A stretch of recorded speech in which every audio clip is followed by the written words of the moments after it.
বলো তো বন্ধুরা, এটা আমি কি বানিয়েছি? অবাঙালি থেকে বাঙালি সবারই খুব প্রিয়, বিশেষ করে পরোটা দিয়ে তো খুব ভালো লাগে খেতে। চলো দেখতে থাকো তাহলে। দেখো কি সুন্দর সুন্দর এখানে কাঁচা কাঁচা আম আছে। এই আমগুলো দিয়ে আজকে আম তেলের আচার হবে। চলো একদম অন্যরকমভাবে বানাবো, দেখতে থাকো। নিয়ে নিয়েছি হচ্ছে 1 2 3 4 5 6খানা আম। দেখো আমগুলোকে ভালো করে ধুয়ে নিয়েছি। এবারে একটা শুকনো কাপড় দিয়ে ভালো করে আমি এগুলোকে শুকনো শুকনো করে একদম মুছে নেব। দেখো আমগুলো আমার ছেলে একদম শুকনো শুকনো করে মুছে দিয়েছে, গায়ে একদম জল নেই। এটাকে এবার আমি খোসা ছাড়িয়ে নেবো। আচ্ছা, এবার মশলা কি কি লাগছে সেটা আমি দেখিয়ে দিচ্ছি। আচ্ছা, এখানে আছে কালো সর্ষে, এখানে আছে সাদা সর্ষে, জিরে আছে, এখানে আছে মৌরি, এখানে আছে গোটা ধনে, আর এখানে আছে হচ্ছে মেথি। আচ্ছা, আমি এখানে গোটা ধনে দিয়ে দিচ্ছি। আমার 6টা আম আছে, তার জন্য আমাকে এখানে দিতে হবে 1 টেবিল চামচ মতন ধনে দিয়ে দেবো। হয়ে গেল। এইবারে আমি দেব হচ্ছে সর্ষে, কালো সর্ষে সাদা সর্ষে আমি মিলিয়ে দেব।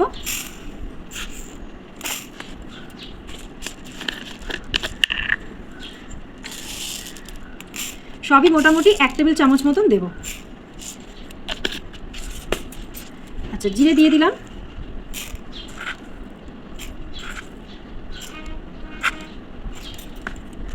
মৌরি দেব,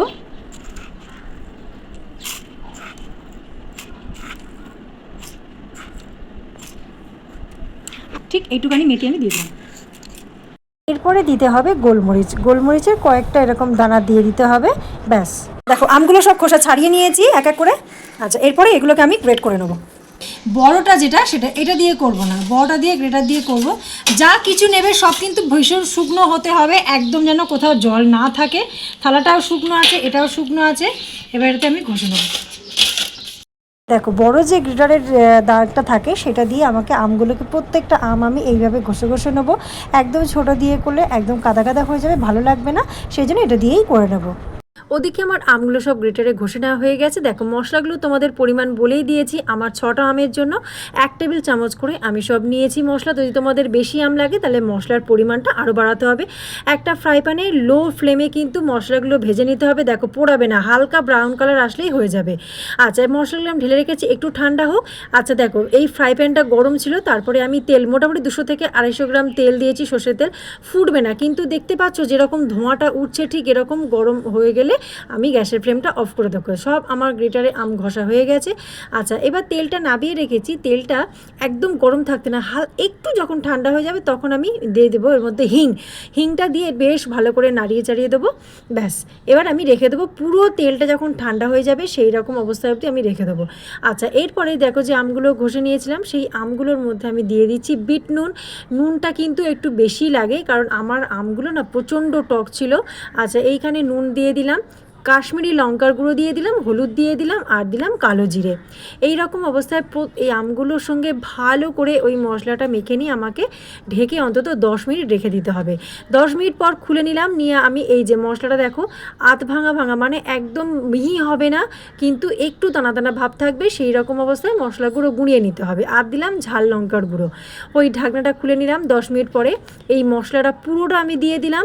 আমি প্রথমে একটু একটু করে দিচ্ছিলাম, তারপরে দেখলাম যে না পুরোটাই লাগবে, পুরোটা দিয়ে দিলাম। আর ঝাল লঙ্কার গুঁড়ো দিয়ে দিলাম। একটু আম তেলের আচারে একটু ঝাল আর নুনটা একটু বেশি দিলে বেশি ভালো লাগে খেতে। দেখো সব মাখানো হয়ে গেছে। এইটাও আমি দেখো আঙুল দিয়ে দেখছি তেলটা কিন্তু হালকা একদম উষ্ণ গরম, মানে আঙুল চুপিয়ে আমি রেখে দিতে পারবো। সেই রকম অবস্থায় আমি তেলটা এর মধ্যে আমি দিয়ে দেবো। পুরো তেলটা আমি ঢেলে দেবো, দিয়ে আমি ভালো করে একদম মিশিয়ে নেবো, একদম ভালো করে আমগুলোর সঙ্গে ভালো করে তেলটা মিশিয়ে নিয়ে আমি ঢেকে ওটাকে রোদ্দুরে বসিয়ে দেবো। দেখো ছাদে রোদ্দুর আছে, আমি একদম যতক্ষণ রোদ থাকবে ততক্ষণ আমি ওটাকে রোদ্দুরে বসিয়ে দেবো। ঠিক বিকেল হয়ে গেলে রোদ যখন পড়ে যাবে তখন আমি ওটাকে তুলে নেবো, নিয়ে খানিকক্ষণ ঠান্ডা করে নেবো। রোদের তো গরম হয়ে যায়, ঠান্ডা করে নিয়ে তারপরে একটা কাঁচের বয়মের মধ্যে আমি এরকম ঢেলে দেবো। তো তোমরা এইভাবে আমের তেলের আচারে এইভাবে একটু বানিয়ে দেখো, অসম্ভব সুন্দর লাগে খেতে। পরোটা দিয়ে আমি তো ভাতের সাথে খেয়েছি, আমার হাজব্যান্ড ছেলেরা সবাই বলেছে খুব ভালো হয়েছে খেতে। তো কেমন লাগলো অবশ্যই আমাকে কমেন্ট করে জানিও। ভালো লাগলে লাইক করো, শেয়ার করো, চ্যানেলটিকে সাবস্ক্রাইব করে পাশে থাকার অনুরোধ রইল। আজকের মতন টাটা বাই বাই। আর এই আচারটা কিন্তু মাঝে মাঝে রোদ্দুরে দিও, তাতে কিন্তু আরও আমটা মজবে, আরও ভালো খেতে হবে। তো চলো টাটা।